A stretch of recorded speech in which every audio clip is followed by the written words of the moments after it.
Saudara, selama beberapa minggu ini kita bicara tentang unshakable, bicara tentang sesuatu yang firman Tuhan katakan bahwa kita punya banyak hal yang seharusnya Tuhan bisa berikan kepada kita yang tidak tergoncangkan.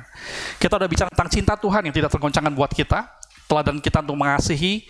Kita udah minggu lalu bicara tentang harapan yang tidak tergoncangkan daripada Tuhan. Dan kita hari ini, saudara, mau bicara tentang iman yang tidak mudah tergoncangkan. Sekarang masalahnya adalah apakah gampang untuk setiap orang Kristen memiliki iman seperti itu? Ternyata memang tidak gampang, saudara.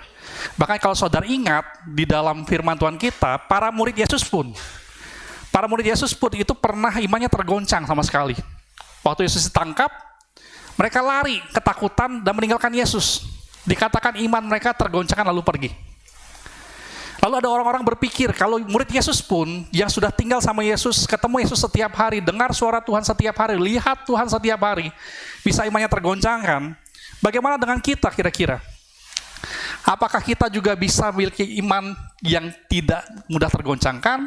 Atau kita bakal jadi seperti murid Tuhan, yang dekat dengan Tuhan pun, ternyata imannya mudah goyah. Nah, kita bersyukurnya begini, saudara, di dalam Alkitab kita, itu memiliki banyak teladan iman, dicatat dalam Ibrani 11. Dan di situ diucapkan tentang orang-orang dalam Alkitab yang memiliki iman yang tidak mudah tergoncangkan. Hari ini saya ngajak saudara merenungkan firman Tuhan yang mencatat teladan iman dari Nuh dan Abraham terutama. Nuh dan Abraham yang terus percaya kepada Tuhan. Walaupun pada awalnya mereka tidak melihat apa yang sedang dikerjakan itu ada hasilnya. Mereka nggak ketemu jalan keluar pada waktu mereka melangkah. Mereka tetap percaya kepada Tuhan, taat kepada Tuhan, meskipun mereka tampaknya melakukan sesuatu yang sia-sia saja. Saya ngajak saudara lihat dalam firman Tuhan dalam Ibrani, pasal 11, mari kita buka firman Tuhan di Alkitab saudara, di handphone saudara. Kalau yang di rumah bisa lihat dari layar. Ibrani pasal 11, kita akan loncat-loncat, ayat 1, ayat 3, ayat 7 dan 8, ayat 11, 17 dan 19. Ibrani pasal 11, ayat 1, 3, 7 sampai 8, 11, dan 17 sampai 19. Yang di rumah jangan takut, nanti ayatnya bakal muncul di layar saudara. Ibrani 11 ayat pertama, kita baca dulu ayat pertama, saudara. 1, 2, 3. Iman adalah dasar dari sesuatu yang kita harapkan dan bukti dari sesuatu yang tidak kita lihat. Ayat 3. Karena iman kita mengerti bahwa alam semesta telah dijadikan oleh firman Allah, sehingga apa yang kita lihat telah terjadi dari apa yang tidak dapat kita lihat. Ayat 7 saya bacakan buat saudara. Karena iman maka Nuh dengan petunjuk Allah tentang sesuatu yang belum kelihatan, sekali lagi belum kelihatan, dengan taat mempersiapkan bahtera untuk menyelamatkan keluarganya. Dan karena iman itu yang menghukum dunia, dan ia ditentukan untuk menerima kebenaran sesuai dengan imannya. Ayat 8 dikatakan, karena iman Abraham taat ketika ia dipanggil untuk berangkat ke negeri yang akan diterimanya menjadi milik pusakanya, lalu ia berangkat dengan tidak mengetahui tempat yang ia tujui. Ayat 11, karena iman ia juga dan Sarah beroleh kekuatan untuk menurunkan anak cucu, walaupun usianya sudah lewat, karena ia menganggap dia yang memberikan janji itu setia. Nah, 17, 18, 19 kita baca sama-sama, saudara. Ayat 17, karena iman, maka Abraham tatkala ia dicobai, mempersembahkan Ishak. Ia yang telah menerima janji itu rela mempersembahkan anaknya yang tunggal, walaupun kepadanya telah dikatakan keturunan yang berasal dari Ishaklah yang akan disebut keturunanmu. Karena ia berpikir bahwa Allah berkuasa membangkitkan orang-orang sekalipun dari antara orang mati, dan dari sana ia akan seakan-akan telah menerimanya kembali. Nah, waktu saya baca Ibrani 11, saudara, ada beberapa kata-kata aktif di sana. Ada bicara soal mengerti, melihat apa yang belum kelihatan, berangkat, dipanggil, berpikir. Hal-hal inilah yang membuat Nuh sama Abraham itu berbeda dengan kebanyakan kita. Bahkan berbeda dengan para murid pada waktu itu. Di situ dikatakan bahwa Nuh dan Abraham memiliki iman yang tidak gampang tergoyahkan. Mereka terus percaya karena mereka melakukan dua hal, saudara. Yang pertama adalah mereka berpikir tentang Allah secara benar. Mereka berpikir tentang Allah secara benar. Kalau saudara bayangkan saudara jadi Abraham, saudara. Abraham pada awalnya pasti kesulitan untuk memahami kontradiksi antara janji Tuhan dengan apa yang terjadi. Pada Abraham pasti pertamanya sulit memahami karena antara apa yang Tuhan janjikan kepada dia dengan apa yang Tuhan suruh dia lakukan itu berbeda, bahkan bertolak belakang. Kalau kita jadi Abraham, kita pasti bingung, mengapa dulu Tuhan berjanji bahwa dia bakal punya keturunan banyaknya seperti bintang di langit yang gak terhitung. Dan untuk mendapatkan pemenuhan janji itu, dia bakal punya keturunan yang banyak, dia harus tunggu 25 tahun. Minggu lalu Muslim Mimi sudah ngomong. 25 tahun pun, dia nunggu waktu dia umur 75 tahun, 25 tahun kemudian, umur dia 100 tahun, dia baru punya satu anak. Saudara bayangkan tuh. Dan waktu dia punya satu anak namanya Ishak, dia pikir, Tuhan sudah mulai menepati janjinya. Aku bakal punya keturunan banyak seperti bintang di langit, seperti janji Tuhan di Kejadian 15. Tapi waktu itu baru berjalan sebentar, tampaknya keadaan membaik. Lalu tiba-tiba Tuhan ngomong, Abraham, kamu persembahkan Ishak jadi korban bakaran. Yang artinya dia harus bunuh tuh, dengan tangannya sendiri. Anaknya itu Ishak satu-satunya, janji Tuhan itu dia harus bunuh. Bayangkan kalau saudara jadi dia, apakah menurut saudara ini masuk akal? Apakah kalau kita nggak punya pikiran tentang Allah secara benar, maka kita bakal berpikir bahwa Allah itu kejam, bengis, jahat, atau bahkan lebih parah lagi, yang kita nggak suka, penipu. Allah ini bohong, penipu. Bukan kalau kita jadi Abraham, iman kita bakal jadi goyah. Karena sekali lagi kita sering mengalami ini kadang-kadang, bahwa apa yang dijanjikan Tuhan kepada kita bertolak belakang dengan apa yang kita alami sekarang. Namun ini kebenarannya saudara perlu tahu ini kebenarannya. Iman yang tidak tergoyahkan memang bukan iman yang berasal dari apa yang kita sudah lihat. Bukan berasal dari apa yang sudah pernah terjadi atau biasanya terjadi. Iman yang tidak tergoyahkan bukan berasal dari apa yang kita sudah mengerti. Bahkan bukan berasal dari apa yang masuk akal. Kamu dulu kanan kiri saudara, katakan masuk akal. Iman yang tidak tergoyahkan bahkan bukan berasal dari itu. Bukan berasal dari apa yang sudah pernah kita lihat, sudah pernah terjadi atau biasa terjadi. Bukan berasal dari apa yang kita sudah mengerti atau apa yang masuk akal. Tetapi iman yang tidak tergoyahkan memang iman yang keluar dari hasil pemikiran kita tentang Allah itu secara benar. Saudara, kalau hari ini, pagi hari ini, saudara diajak berpikir tentang Allah, menurut saudara Allah itu seperti apa sih? Apakah menurut saudara Tuhan itu hebat? Dia Maha Kuasa? Apakah menurut saudara Allah itu benar-benar baik dan akan selalu baik? Atau saudara mulai merasa ragu-ragu sekarang, Tuhan itu baik? Apakah saudara merasa Tuhan itu peduli dengan saudara? Atau dia Allah yang jauh, dia memang Allah yang hebat, tetapi dia jauh di sana. Dia nggak peduli dengan saudara. Apakah menurut saudara Allah itu adalah Allah yang selalu menepati janji? Karena pemikiran-pemikiran seperti itulah yang bakal mempengaruhi kita mengenal Tuhan, berpikir tentang Tuhan, dan membuat iman kita bakal jadi seperti apa. Saya suka sekali waktu saya baca Ibrani 11 ayat 19 tadi, saudara. Di situ dikatakan Abraham berpikir. Kenapa dia bisa sampai jadi punya pikiran itu? Karena dia punya pikiran tentang Allah seperti ini. Tuhan tuh baik kok, dan bakal selalu baik. Tuhan tuh Maha Kuasa kok, dia peduli.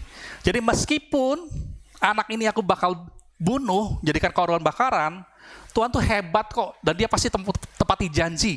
Dia bahkan bisa bangkitkan orang dari kematian. Karena dia punya pemikiran seperti itulah, baru akhirnya dia punya iman yang tidak tergoyahkan. Saya ajak saudara hari ini, pagi hari ini berpikir saudara. Waktu saudara berpikir tentang Allah hari ini, Allah seperti apa yang saudara masih pikirkan atau bayangkan? Allah seperti apa yang saudara masih rasakan di hati? Apakah dia jauh atau dekat? Apakah dia peduli atau tidak? Apakah dia mampu tolong saudara atau tidak? Atau saudara mulai ragu-ragu? Dan sekali lagi, semua yang kita pikirkan tentang Tuhan, dan semua yang kita alami sekarang, hari ini, minggu-minggu ini, tahun-tahun terakhir ini, mungkin tampak seperti nggak masuk akal. Mungkin tampak seperti bertolak belakang. Dan karena itu memang susah kita untuk terus memikir tentang Tuhan itu secara benar itu susah. Karena apa yang kita rasa, apa yang ada di dompet kita, apa yang ada di tabungan kita, apa yang kita sedang kerjakan, omset yang kita dapat, kesehatan yang kita punya sekarang, tampak seperti benar-benar jauh dari pikiran kita tentang Tuhan. Dan karena itu nggak heran, saudara, satu ayat yang ingin saya ajak saudara baca sama-sama. 1 Petrus 5, 6-7 di depan ada. Kita baca sama-sama, 1, 2, 3. Karena itu, rendahkanlah dirimu di bawah tangan Tuhan yang kuat, supaya kamu ditinggikannya pada waktunya. Serahkanlah segala kekhawatiranmu kepadanya, sebab ia yang memelihara kamu. Gak heran saudara ada ayat ini. Tuhan tuh ngomong sama kita begini loh, karena itu rendahkanlah dirimu di bawah tangan Tuhan yang kuat. Waktu pikiran kita tentang apa yang kita hadapi sekarang nggak masuk akal, tidak sesuai dengan apa yang kita pikir tentang Tuhan, bahwa Dia itu baik, bahwa Dia itu maha kuasa, bahwa Dia itu peduli, berbeda dengan apa yang kita sedang alami sekarang. Yang kita perlu lakukan sekarang adalah merendahkan diri, menaruh seluruh pikiran kita di bawah pikiran kita tentang Tuhan yang benar. Kita tidak boleh mengandalkan apa yang kita pikir. Kita nggak boleh melihat apa yang sedang kelihatan sekarang. Kita perlu taruh benar-benar diri kita di bawah Tuhan. Percaya, tangan Tuhan tuh kuat kok. Apapun yang terjadi sekarang, mari kita berpikir seperti Abraham. Abraham pikir anaknya mati pun, dia bisa bangkitkan dari kematian. Apapun yang kita sedang rasa sudah hampir mati hari ini, Tuhan bisa pulihkan, kembali jadi hidup. Amin saudara? Amin. Itu yang pertama saudara. Yang pertama adalah tuh Abraham dan Nuh. Mereka lakukan ini dulu. Mereka berpikir tentang Allah secara benar. Dan yang kedua saudara, mereka menerima janji dan baru melangkah dalam iman. Saya sudah pernah khotbahkan ini saudara sebenarnya. Mungkin saudara masih ingat. Setelah Nuh itu terima janji Tuhan, kamu bangun bahtera, maka seluruh keluarga kamu selamat. Setelah hari itu, saudara tahu nggak berapa tahun sih yang dibutuhkan oleh Nuh? Berapa waktunya yang dibutuhkan oleh Nuh untuk bangun bahtera itu? Saudara masih ingat nggak saya pernah cerita ini berapa tahun yang lalu? Ada yang masih ingat? Berapa tahun tepatnya? Kalau ada yang bisa angkat tangan, jawab dengan benar, nanti dikasih 50.000 sama Musa Ming Ming. Saudara masih ingat? Berapa lama sih Nuh bisa bangun bahtera? Apakah seperti legenda kita, bangun candi dalam semalam? Apakah itu butuh waktu berminggu-minggu atau berbulan-bulan? Nah, saudara percaya, saudara benar-benar bayangin ini hari ini. Nuh itu bukan bangun bahtera dalam hitungan minggu, bahkan bukan dalam hitungan bulan, bahkan bukan dalam hitungan tahun, saudara. Tetapi dia bangun bahtera itu 100 tahun lebih. Kalau ada peneliti yang hitung itu kira-kira 140 tahun dia bangun bahtera itu dari nol. Sejak Tuhan suruh dia, itu butuh 140 tahun dia bangun bahtera itu. Saudara bayangkan. Nuh berjalan, melangkah dalam iman selama 100 tahun lebih, mengerjakan sesuatu yang Tuhan suruh lakukan tanpa melihat sesuatu sungguh terjadi.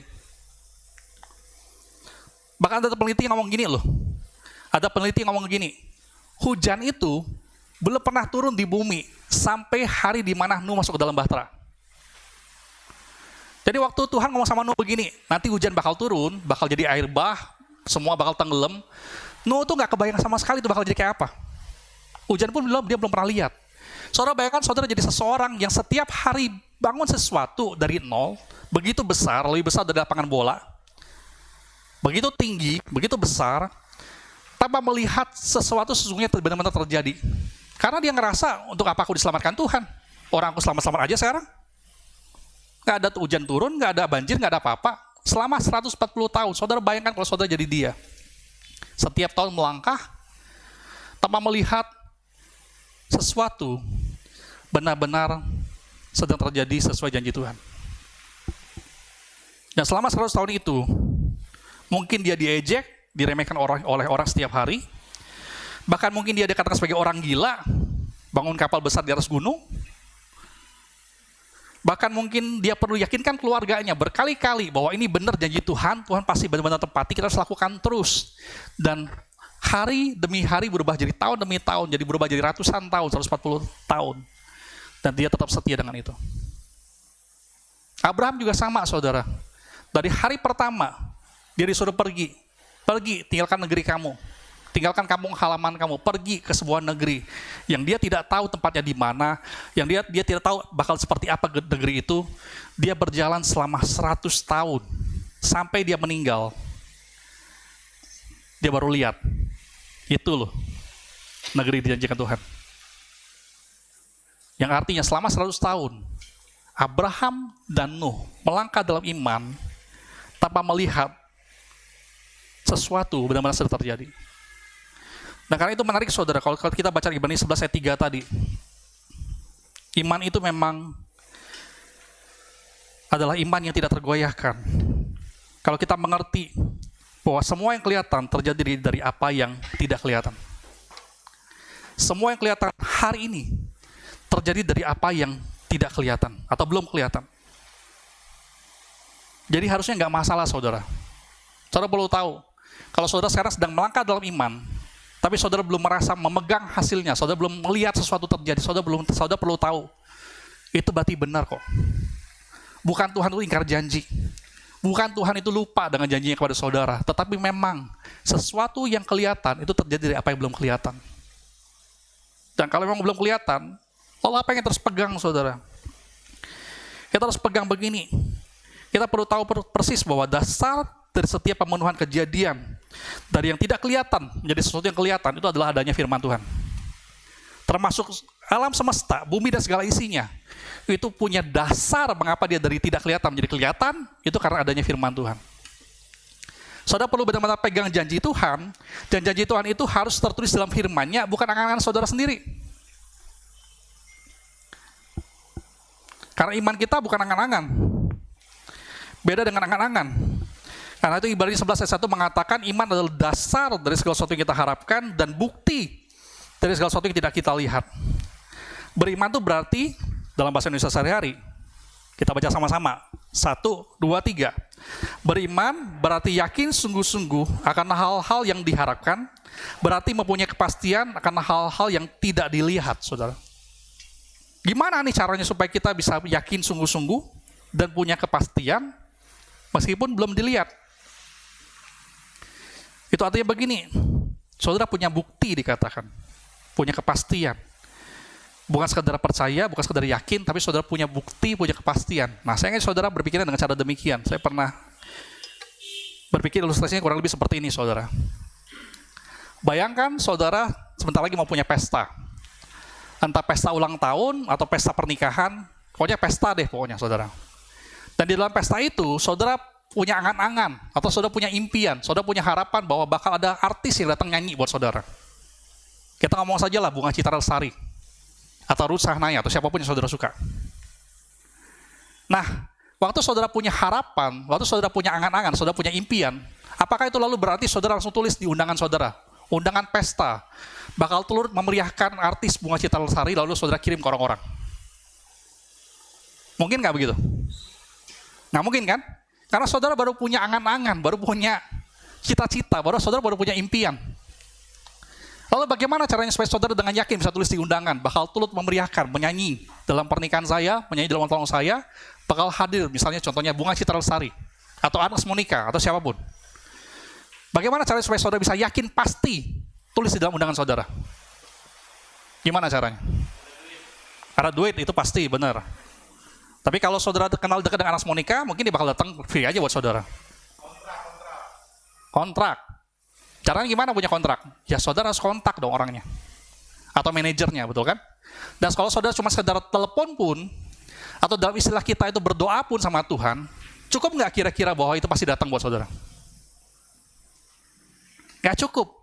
Saudara perlu setelah saudara telepon ke manajernya atau ke artisnya langsung, saudara perlu dapat bukti dong ya.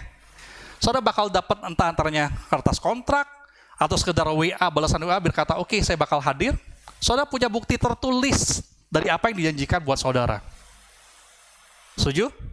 Nah, kalau saudara sudah punya balasan kayak gitu, entah email, entah WA, entah surat, atau apapun, baru saudara berani dong, tulis dengan yakin kan, bakal turut memeriahkan artis dalam pernikahan saya, dalam pesta saya, artis si A. Demikian juga dengan firman Tuhan, saudara. Waktu kita berkata Tuhan berjanji sama kita, yang membedakan itu dengan cuma sekedar jadi angan-angan, atau cuma jadi sekedar mimpi adalah begini. Kita perlu namanya itu bukti tertulis dalam Alkitab. Itu yang membedakan kita tuh nggak berangan-angan. Itu yang membuat kita jadi punya kepastian. Saya saudara berpikir begini, saudara kadang saudara berpikir bahwa saya punya iman tapi nggak jadi kenyataan. Tapi mungkinkah selama ini saudara cuma punya angan-angan, bukan punya iman yang betul? Karena ada orang berpikir begini, kalau saya berdoa setiap hari, Tuhan, aku pengen mobil Matic, aku pengen mobil Matic, aku pengen mobil Matic, setiap malam doa kayak begitu, dia pikir bakal jadi kejadian. Apakah mungkin? Pasti setelah 100 hari berdoa, setiap malam, pukul 9 malam berdoa, Tuhan, aku pengen mobil Matic, aku pengen mobil Matic, setiap malam, 100 malam. Lalu di malam ke 101 bakal muncul mobil Matic depan rumah saudara? Nggak ada dasarnya di Alkitab, betul nggak? Apakah kalau saudara berdoa begini, di dalam nama Tuhan Yesus, semua orang Kristen yang kena corona pasti sembuh? Ada nggak di Alkitab masalahnya? Atau semua orang Kristen pasti nggak bakal kena corona, kita punya darah Yesus, kita nggak bakal pernah corona? Ada nggak dasar di Alkitab? Apakah kalau misalnya kita berpikir begini, oh Tuhan bakal menyembuhkan semua orang sakit? Ada nggak dasarnya di Alkitab? Itu yang membuat kita punya angan-angan atau punya bukti tertulis di dalam Alkitab. Nah, saudara perlu tahu, untuk cari tahu bahwa apa yang saudara doakan, yang saudara harapkan itu punya janji di dalam Alkitab, saudara perlu baca berarti Alkitab itu.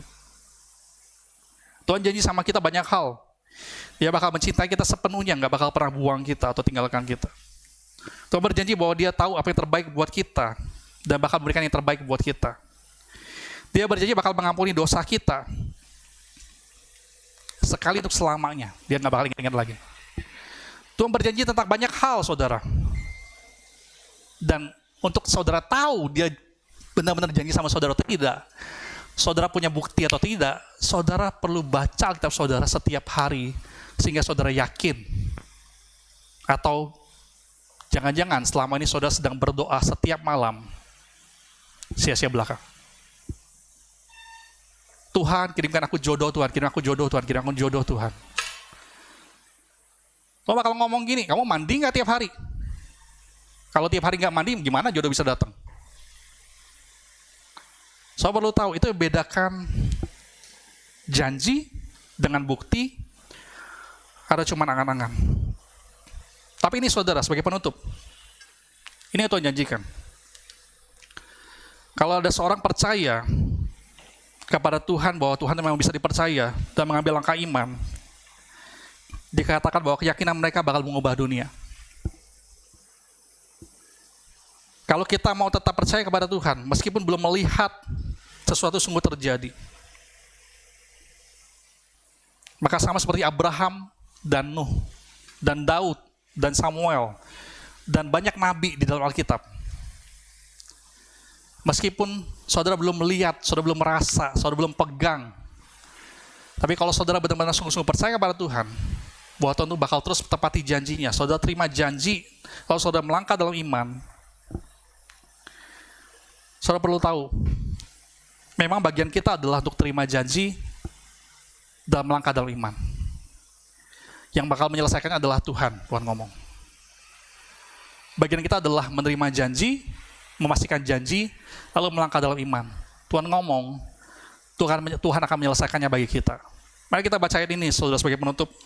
Mazmur 138 ayat 8. Kita baca sama-sama, 1, 2, 3. Tuhan akan menyelesaikannya bagiku. Ya Tuhan, kasih setiamu untuk selama-lamanya. Janganlah kau tinggalkan perbuatan tanganmu. Dikatakan Tuhan begini, kamu jalan aja deh. Kamu udah pasti nih terima janji Tuhan. Kamu melangkah aja dalam iman. Kalau Tuhan suruh kamu ampuni deh. Jangan ragu-ragu. Sisanya gimana? Tuhan bakal menyelesaikannya bagi kamu. Kalau Tuhan sudah saudara lakukan sesuatu, saudara melangkah saja deh. Dikatakan Tuhan akan menyelesaikannya bagiku. Bagian kita adalah untuk terima janji, memastikan janji, dan kemudian melangkah dalam iman.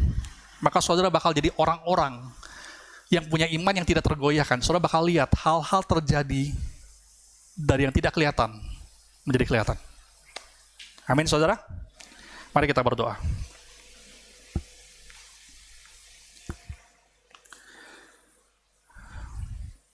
Tuhan Yesus, inilah kami Tuhan.